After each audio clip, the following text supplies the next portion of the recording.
see Dune yesterday.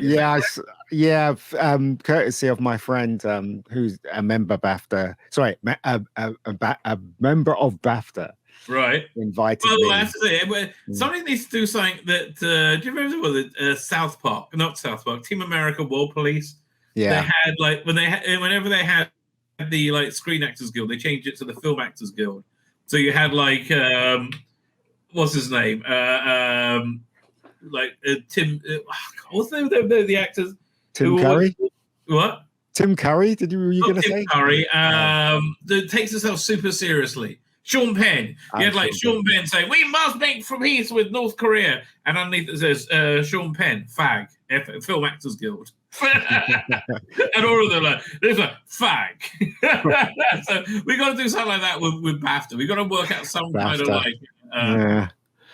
So yeah, you went to BAFTA. Was it like IMAX 4K? Yeah, it was IMAX. It was huge I did not see it in IMAX. So before we get into part two, what was your thoughts on part one? I was bored shitless when I was watching part one. This might not be for you then. Okay. No, well, I did get into it halfway through. Because like the first half, because I hadn't read the novel and I don't know. Right, I was going to say that was my first question. Are you familiar with the source material? Yeah, I'm not really familiar with it. So they were all world building, weren't they? And lots of they did that as well in this movie. But my big takeaway was this movie should have been an event TV show, because I think you could have squeezed 5 to 6 hours of story out of this without blinking. Because I was also bored at some points, just like you. In fact, there's a bit towards the end of the movie where they really stupidly say, in part of the dialogue, how much longer is this going to go on for?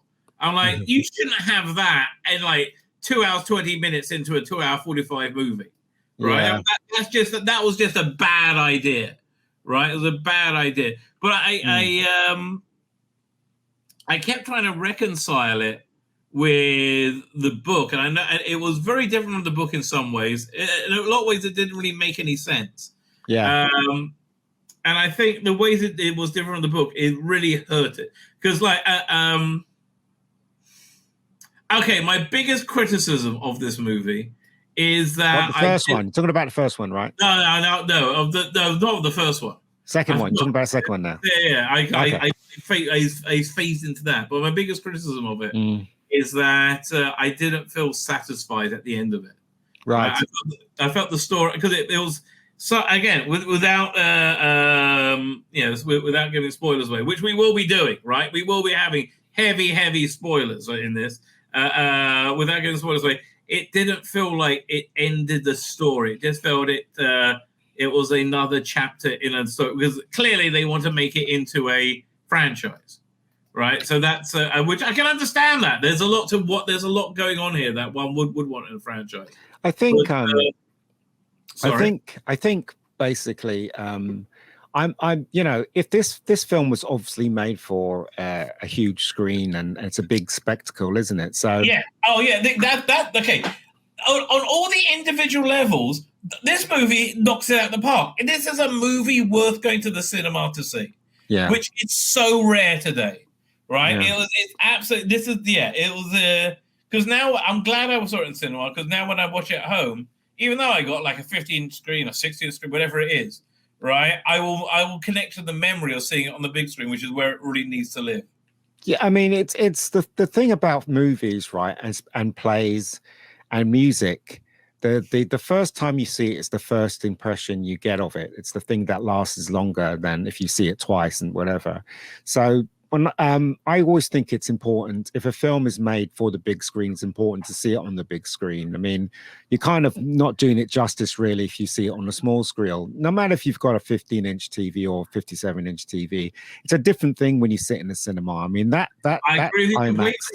Yeah, but my point is this, and this is what the entertainment industry doesn't do today.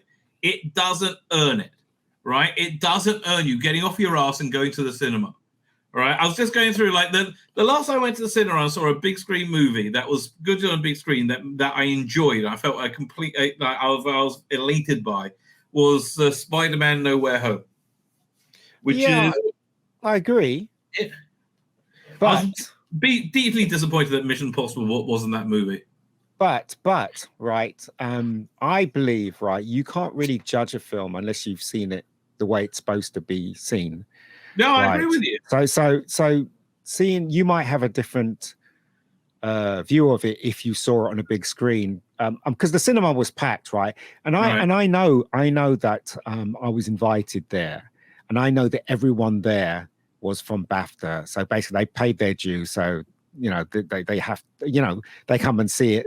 And and these people are they're all film connoisseurs, they're all film buffs, whatever. This is definitely a movie for somebody who understands cinema. By the way, breaking American news: Mitch McConnell endorses Donald Trump and steps down as leader. Hey! I don't even know what any of that means, but hey. Mitch McConnell is he's the Rishi Sunak of American politics. Oh, really? He is so shit. Oh my god. Anyway, shall we go back to Dune? Sorry. I was right. like, God, so people in the chat. No, I was just saying that it is a different experience watching it. I do know that if I wasn't invited to this screening, I would have went to see an IMAX, but I know the cinema would not have been as packed as it was. Mine was deserted. Right. But hold on. Let me finish. Right. So, right, I believe that if a cinema is packed and everybody's raring to go and they all want to see this film, it's the atmosphere that adds to the movie as well. Absolutely. Not taking anything from the movie. Like so that actually helps in the enjoyment or the dissatisfaction to the movie, right? So in other words, right, I think this movie, you shouldn't really watch this on TV. You should watch it on a big screen because it is a different experience. But saying that, right, I was like you. I enjoyed it, but it left me cold. It's very clinical. It's very clean. Yes. The effects are amazing, right, on the big screen. But I felt nothing for no one. The only person I felt for, which was a bit discussed, was Elvis, because I thought he was brilliant. I thought Elvis, the guy who played Elvis, he's the guy with the ball head who stabbed up everybody. Yeah. He was fantastic. He was. He stole the movie. It was a breathtaking performance. But what I'm saying is that I felt for him because I didn't like him because I thought he should deserve to die, right? So that's the thing. But I didn't feel anything for Zendaya. I didn't feel anything for Paul, right? And I didn't feel anything for anyone because again, right? Villeneuve, how you have pronounced his name, every one of his movies are all cold, from Arrival to the abysmal Blade Runner sequel. All of them. I thought that had some great ideas in it. That's not enough, but they all look great, right, Rabbi? But they don't connect with me. Just me. I can only. I hear it. Listen, look. This is a individualistic. You can't be ordered what to like or dislike. I am saying. So, for me, my okay. Let's back up and do a bit of a what's the word? Synopsis-driven review. So, in the first movie, essentially, it's like this. I'm going to try and explain it as quickly as humanly possible because I watched this the other day. You have House of Traders, who are clearly the good guys, and House of Conan, clearly the bad guys. One looks like Darth Vader, the other one looks like Luke Skywalker. Okay, they're both clearly good and bad. The most valuable thing in the universe is the thing called spice, which allows for interstellar travel. Essentially, if you read the book, it's all about dropping acid. Right? They base spice on just doing lots and lots of acid. Yeah. So there's only one planet that you can get it from, and it's this desert planet called Dune. The evil Harkonnens had it, and they were forced to give it up to their bitter rivals, the Atreides. And they go and they try and set up there, and they expect a trap, and there is indeed a trap, and the entire Atreides are wiped out horribly. That's essentially the plot of the first movie, right? Yeah. So you have and there's lots and lots of world building, right? Lots of, you've also got the Bene Gesserit, which are kind of like mind controlling concubine witches. I would say there's this TV show about them coming out. Okay, so in this one, so at the end of the last one, there are these group of people called the Fremen, who are there millions of them. They thought there were only thousands or tens of thousands. Actually, millions of them. They live in the deep desert where nobody else can live, and the last surviving people from the Atreides royal line is the poor Atreides. His father, Duke Leto Atreides, was killed, and his mother, played by Rebecca Ferguson, who I love in everything she's in, right? I can't believe she came out of nowhere in that Mission Impossible movie, and like she lights up everything she's in. Have you seen Silo? No, a lot of people say I should watch it. I will It's try and. You would especially like Silo. You know why you like Silo? Because every episode has a beginning, middle, and an end. It's structured like a story, right? Good. And what? I said good because and she's excellent. Rebecca Ferguson and Vanessa Kirby are the two biggest things I think to come out in the entertainment industry of late. So somebody who leaves me absolutely cold whenever I see her is Florence Pugh. I'm like, I don't think much of her at all. I've never seen. I mean, she's a lovely woman, I'm sure. Don't get me wrong. I have never seen a more boring. I like a more bland, unrememberable woman in my life, right? And It's my friend was calling it Dunny. It's like Dunny Part 1. It's set in Australia, it's again right. It's it's worth going to see it in the cinema, but the biggest problem with this movie is that everyone that's in it, you just don't connect with them. They're big, they're bold, and spoiler, right? At the ending, right? The main spoiler warning. Okay, you've had your spoiler-free time. It's over, baby. Okay, so no, I'm not going to give much away, but at the ending, right, the main character was a total utter wanker. Well, I thought, what the? So I don't know what happens in book 3, but okay. So one of the things that really annoyed me, as I was saying in my intro, was Frank Herbert wrote Dune as one very big book, and I think it was a good idea to break it into 2 movies. The David Lynch version basically fell apart at the same point that the first movie ended, because they're like, oh my god, we got 3 hours of movie to do in 40 minutes, and everything was done with a voiceover, and it didn't really work, right? Although it worked better than this in some ways. So it needed to breathe more, right? It didn't need to breathe. However, at the end of the book Dune, it was an ending, and you felt satisfied, right? This leaves you feeling deeply unsatisfied because of Paul's behavior. It's very subtly different from the book, and where he ends up with Zendaya is very different from the book, right? In the book, they basically go. In the book, she marries the emperor's daughter, becoming emperor, but it's a loveless marriage, and they don't consummate it. And she gets elevated to she elevates the role of the concubine, which reflects the mother, Jessica, who was Duke Leto's concubine, right? So I thought that was really interesting. No, damn, all of that interesting shit out the window, and you're left with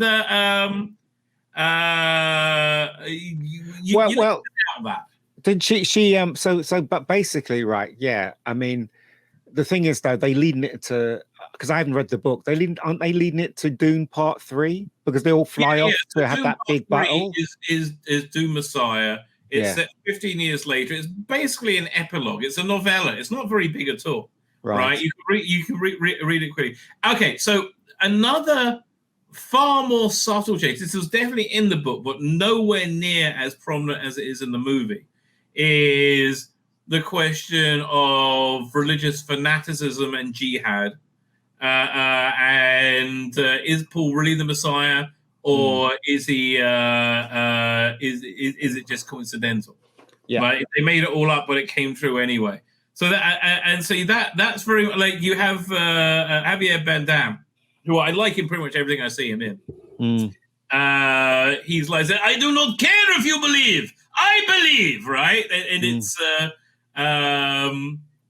yeah, it is about how I think one of the biggest threads of that is how this religious fanaticism like wildfire. Right? The Zendaya and the sect didn't believe it at all, did they? They were just taking the mickey out of it and stuff like that. Exactly. According to the film, as I haven't read the novel, it very much seems like he is the Messiah, doesn't it? Because all the things that was foretold, he did. You know, especially the tear from Zendaya, bringing him back to life and all that stuff. So I don't know what to believe, because as I said, I've never read the novel. All I can go is what the film shows. No, he's the Messiah. Okay, well, there you go. No, he is the Kwisatz Haderach is a he can see all potential space and time, right? And that's how he talked about it a little bit in this. How he said there's just about every possibility the Emperor destroys us, but there's one path we can narrow path we can navigate through. Because he can see all the different potential things. By the way, have you ever watched Westworld? Did you ever go into that in any detail? Only season 1. Man, okay. I love season 1. That is a show I can, because it's similar to this in some ways, that I can watch. You need to watch it 2 or 3 times to be able season 1. See, yes, okay. The problem with season 1 is you've got the interesting storytelling, like the different timelines. Right, so you got that, and that's somewhat distracting. We'll get back to Dune in a second, right? But the real story is about the creation of a new artificial life form, and that's really the story of the whole thing, pushing it through. And it's really worth a deep dive on. I like watching. I would say every season, multiple times. Right, it's really that good, right? I think it ended where it's supposed to end. No, they're supposed to do one more season, but the way they write it is you get a satisfying conclusion, tying us back into this, which I didn't feel I got at this. All right, but without a satisfying conclusion. Sorry about that little. That's all right. But you weren't. I get it. You weren't satisfied with the ending of this film because, according to you, this is all of what was in the first novel, which is Dune, and then the third one is just merely a small version of what happens 15 years later, some nonsense like that. Exactly. Yeah, that's what we're saying. Exactly. Yeah.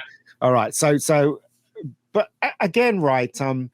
Everything, everyone they've got in this film, they're all very good at their jobs. They all was convincing on how they played their characters. All of them, right? Because he didn't hire any unknowns. He hired people that could do the job. Right? Yeah, everybody delivered. Everyone delivered. But again, right, I still felt nothing from no one, anyone.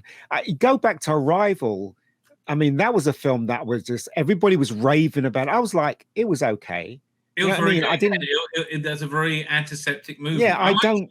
But that's what I'm saying. If this is his style, that he grabs the biggest budget he can get, shove everything in it, make everything look great apart from human interaction. Well, you brought up a very interesting point. Yeah, then what's the this is one of the point. This is one of the reasons why I don't like 2001, which everybody has a go at me about. 2001 looks beautiful. They concentrated on how it looked, how it performed. There were more. Kubrick's more obsessed with having. Hold on, let me stop. Let me finish. Let me finish. Not an enjoyable cinematic. Let me finish. Right. Sorry. So it's all right. I'm agreeing with you. Yeah.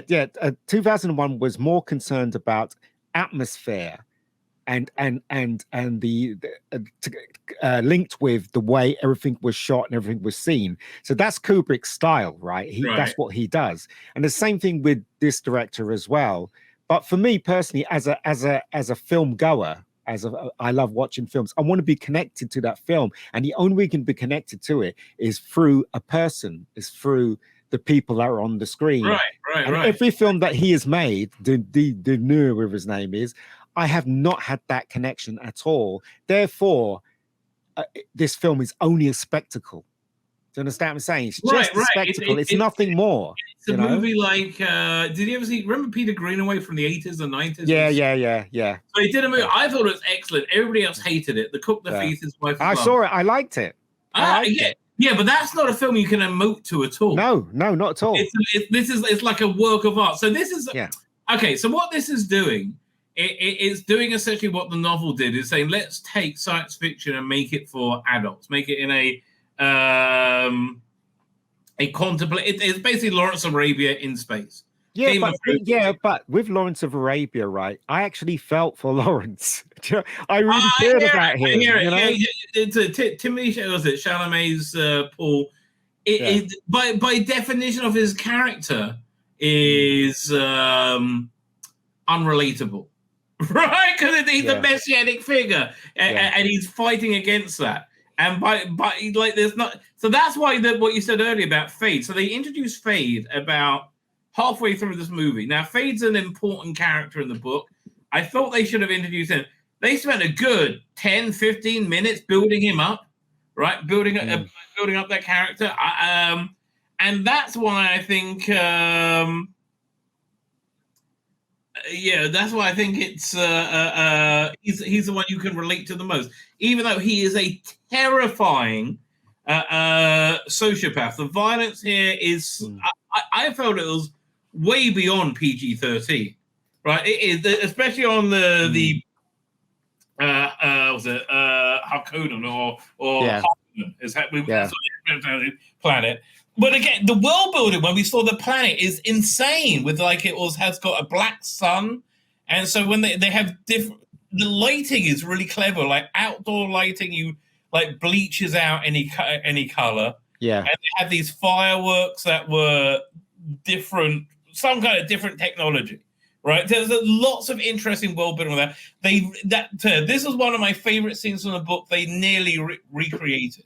Right, it was the arena scene where essentially this guy Fade is introduced, and he's fighting one of the last surviving traders from their slave pits.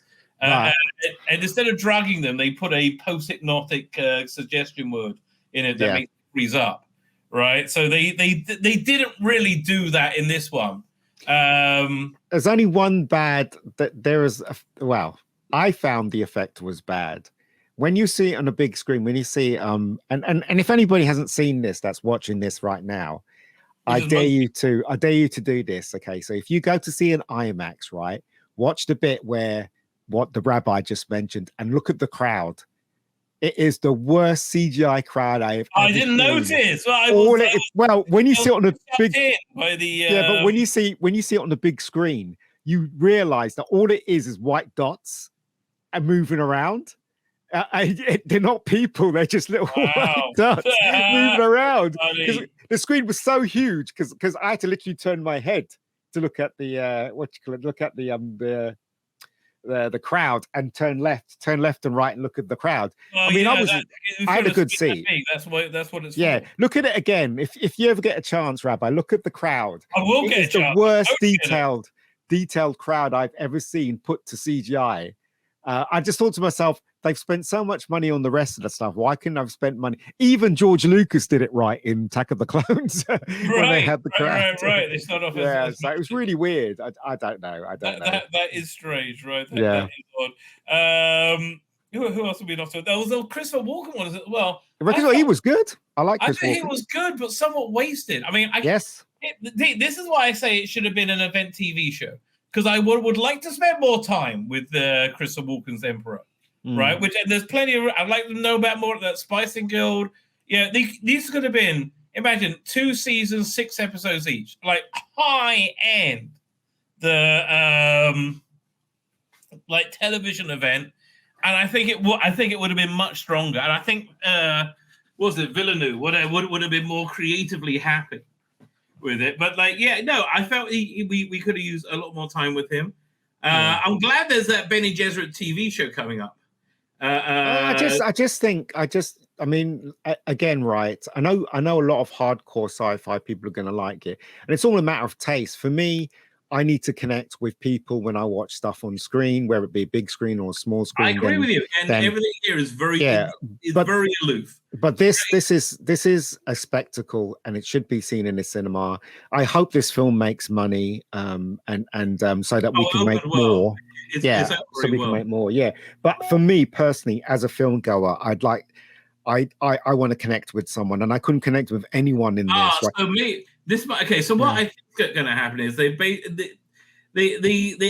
how the book ends with Diaz character Shani and Paul as a loving couple, right? The movie ends not like that, right? There's definitely a significant rift between them as Stilgar and the rest of the Fremen go off and bring jihad to the universe. So again, this was mentioned slightly in the book, but it's really the focus of the movie. So what I think they're going to do is take Dune Messiah and add into it a challenging relationship between him and Zendaya, right? And they have some children at that time. Yeah, I think in the Dune they have a child and they lose it in the first book, right? They really condensed down the time. I would say something that I found really confusing, right? Really, really confusing was Rebecca Ferguson's character, Paul's mother, Jessica, was pregnant, right? And she got pregnant when she takes this weird blue stuff called the waters of life, which you find out later is if you drown a baby worm and suck the water out of it, it's that. Yeah. It's a really gross scene. But anyway, so the and that gives you like clairvoyant properties. So she's pregnant at the time. So in the book, she has the baby, and what happens in this movie takes place over about 3 or 4 years in the book. She's never. I couldn't really tell, but I don't think she's born in the movie. No, she's not. She's not. I don't think she is. Yeah. So that was really strange. I was like, well, why would you do? I don't understand why they Constantine it down to 6 months. Can I ask you a question? Because I said I've never read the novel. Is this set in the future? Yes.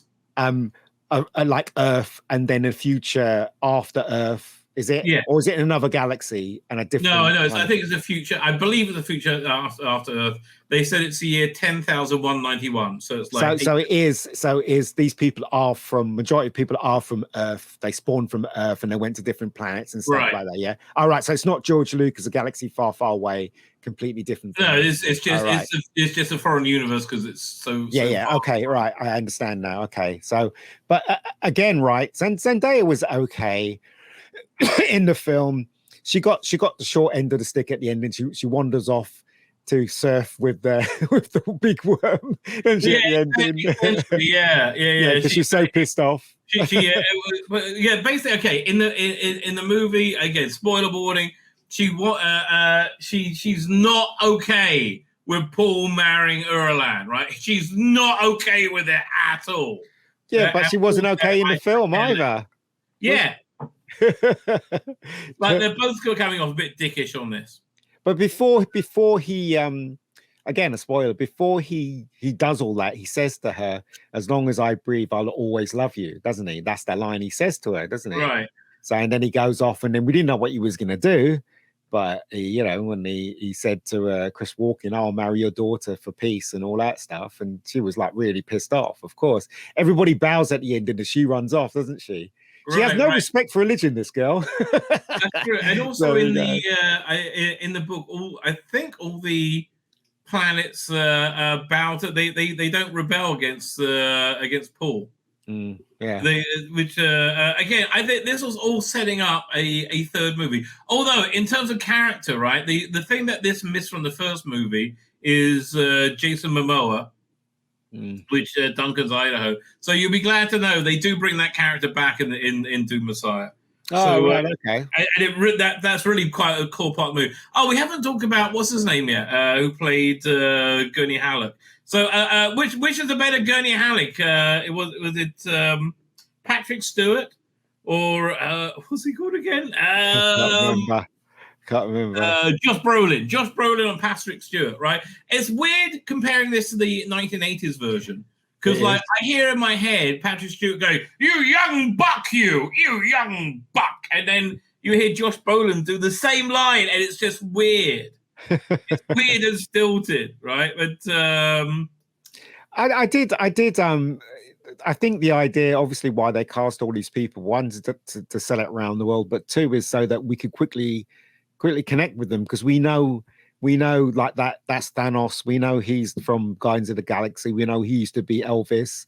We know this guy was in a crappy Star Wars movie. You know, Wonka in the Chocolate Factory, wherever it was, Spider-Man's girlfriend. So I'm assuming they cast these people so that, you know, you can quickly grasp to them because you've seen them in other movies. I think the casting is pretty much perfect throughout. Yeah. I mean, Gurney's supposed to be bald. That's the only. That's the. Right. Okay. But like that, the line in the first one where you have Gurney and Duke Leto greeting the delegate from the Emperor. He just smile Gurney. He's like, "I am smiling." So they meet Gurney again when they're. What a stupid excuse! What was that stupid excuse, Rabbi, where he goes, "I knew it was you by your walk." You what? No, it was that. Okay, I saw the first part 2 days ago. That's paying off a line in the first movie. I know, but still, though. I mean, how many miles away was he? You know that was how that was a thing, the conversation they had with each other.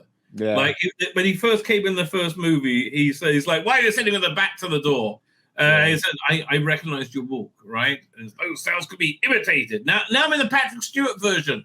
Oh, they're flicking between the two. Okay. So where I think this one really worked, why the special effects were so good in this, is because they were so unnoticeable, right? They just seemed so normal and part of the world, right? The bit where they have these special floaty spacesuits that go up and down. They're very cool. I like the floaty spacesuit. Yeah. And I like this whole fighting style they developed because of the shields. Yeah. Right, where you have to get in close, and I found the whole Sadakar interesting. But again, I just want it was dragged, and I want more, and I wanted more. Really weird. You wanted more? It was like 2 hours and 40. I would go for 6 to 8 hours in this world, right? Oh, I don't know. I really like this world. I think I like the whole was it Sadaka?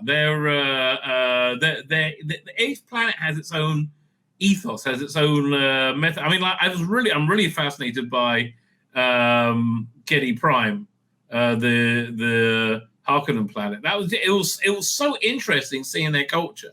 Right, and I think that's where this movie really scores.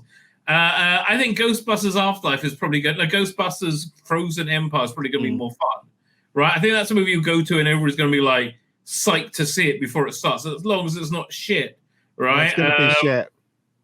You know it's going to be shit.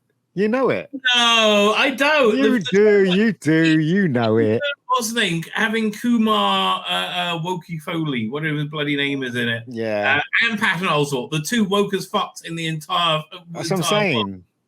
There's reasons. And also, it's not the same director as the first one. It's somebody else. He's only producing this time round. And also the fact that, again, right, what I mean, you ever seen the trailer when I can't remember the guy's name. He was in the first one, and he was saying having a girl sit out on a chair, swinging, a minor, firing and he's absolutely right. Why would you have that? That's where the movie falls over. Why? Yeah. Yeah. Why would you have that? First one, that from the 1985 version. Yeah. The guy, Mr. Walter Peck. Yeah, right, Walter in Peck. The trailer, Walter Peck in the trailer says to them, you're a danger. You're a danger. He's right. And he's right. He's still the bad guy.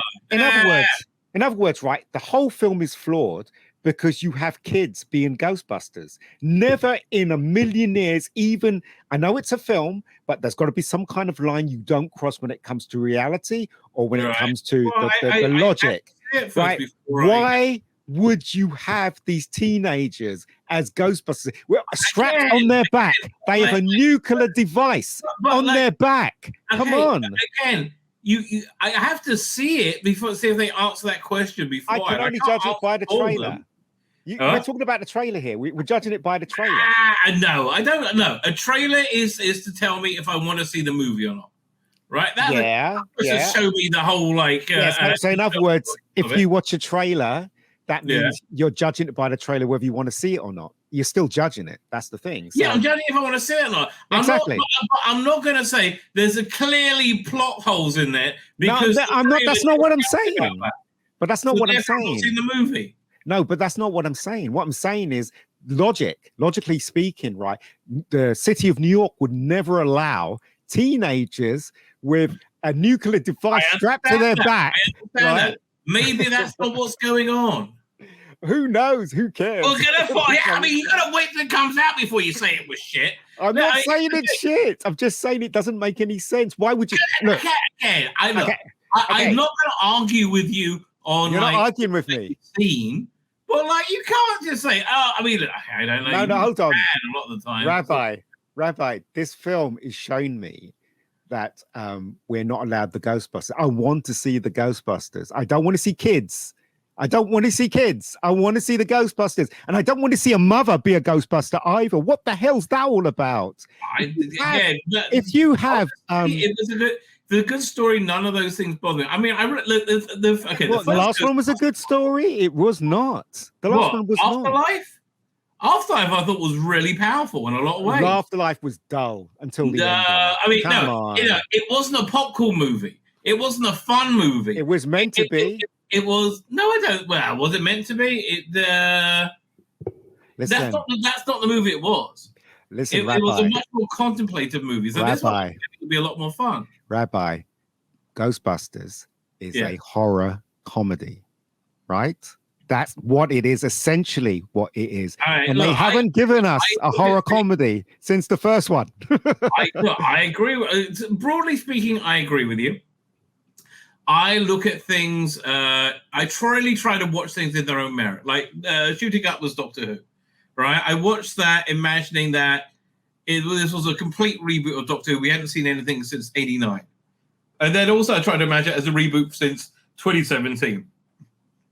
And in that context, once you got rid of there was a lot of baggage from those specials.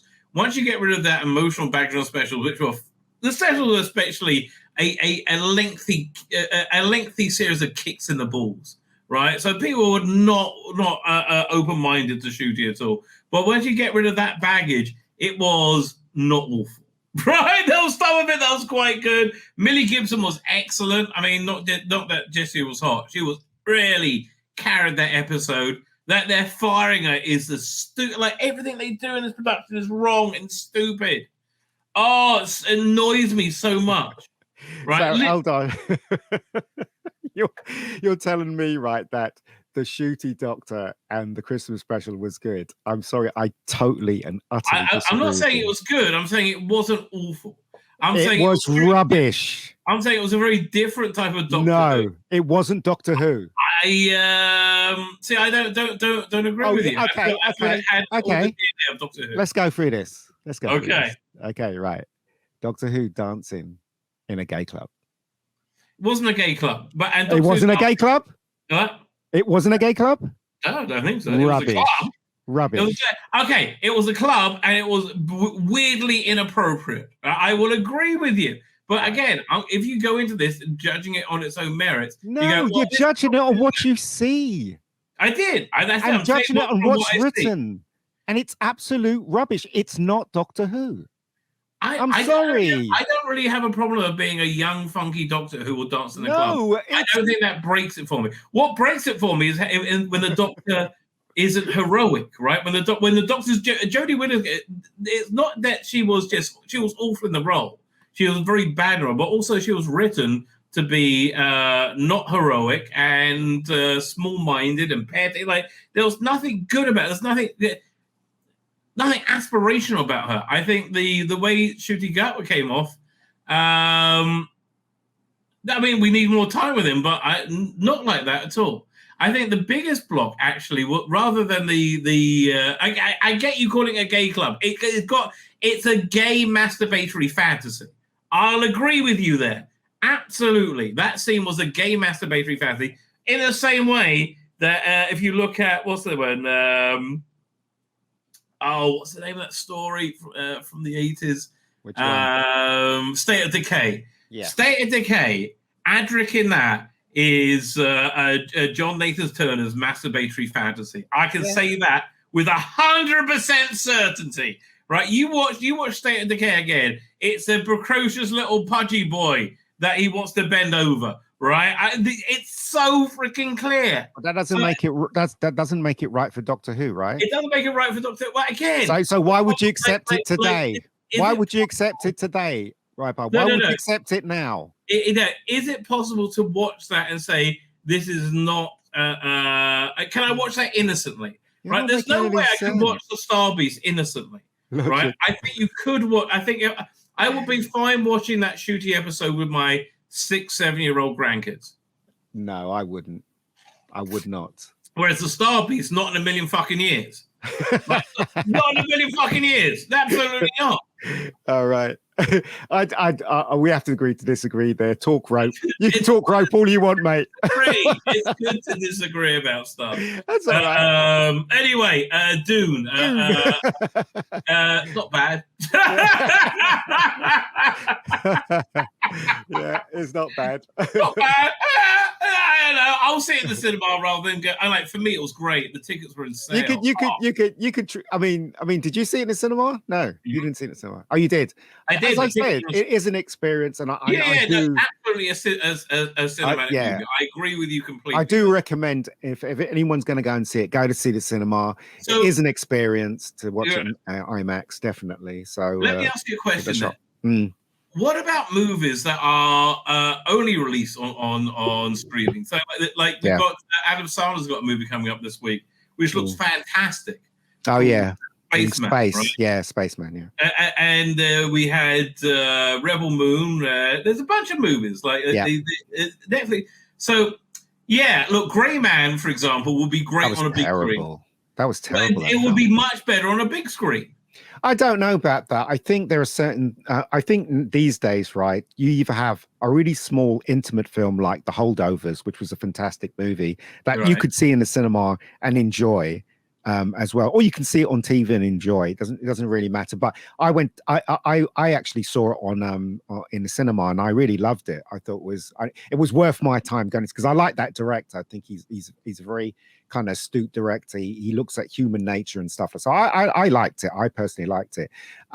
But again, right, in between, like big movies, like now in the cinema, it has to be enormous. The film has to be enormous to drag me into the cinema now, spectacle-wise. Do you know what I mean? Exactly. And I think that's the only reason too. Like Godzilla -1 was fantastic in the cinema. I thought the effects were freaking awesome. Yeah, really good. So I think those kind of movies will have me going to the cinema. But other things like Barbie and and other stuff. Although, I can't be asked. That's one you should see in the cinema. I thought it was great. So I didn't. I saw that one at home, and I was like, I bet this will be better in the cinema.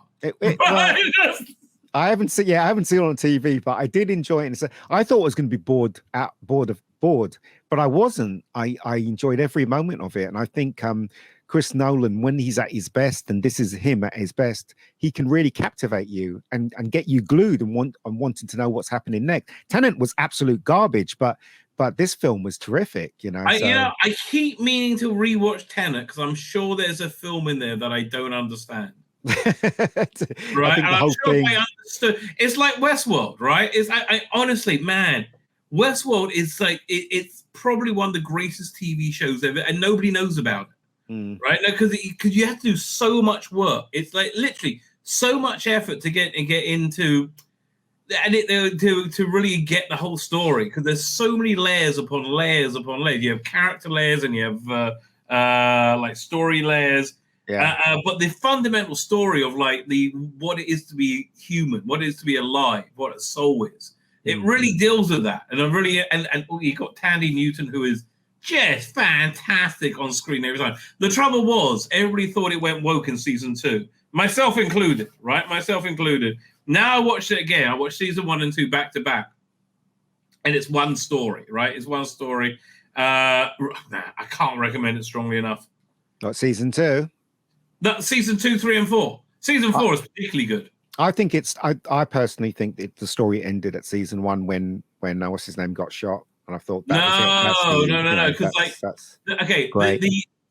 The story is of I mean, and again, you see this when you see the story is the of the development of silicon life, artificial life, right? And you don't get that story completed in any way, shape. But they basically just wake up at the end of season 1, and season 2 is them deciding who they are and what they want to be, like what their life is going to be. One of them escaped, and right? That is very interesting. Sorry. Didn't one of them escape in season 1? Came out of that place and went off into the real world. No, they go into the real world in season 3, and that's brilliant. All right. The story completely shifts to be a global one in season 3, and season 4 has like the most insane handbrake turn possible, right? That you don't see coming. It says, look, if you did you watch the original? Not the 2000s Battlestar Galactica. No, actually, I got it sent. I'm going to start watching the next couple of days. That is like, well, the trouble is you miss the time to watch it because it was really a riff on 9/11, right? It was a reaction to 9/11, and now that's gone.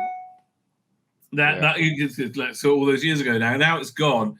It's not as powerful, but there's so much stuff in there that visually really connects to 9/11 at the time, like in the 2000s. If you watched in the 2000s, if you watched episode 1, you couldn't stop until you got to like halfway through the next season.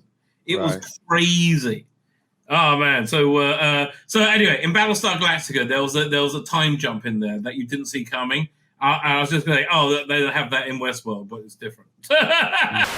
My name's Tzvi Lebetkin, the Rabbi from another planet. Please like, share, and subscribe, and ring that little bell. Ring the little bell so you're notified when new videos drop.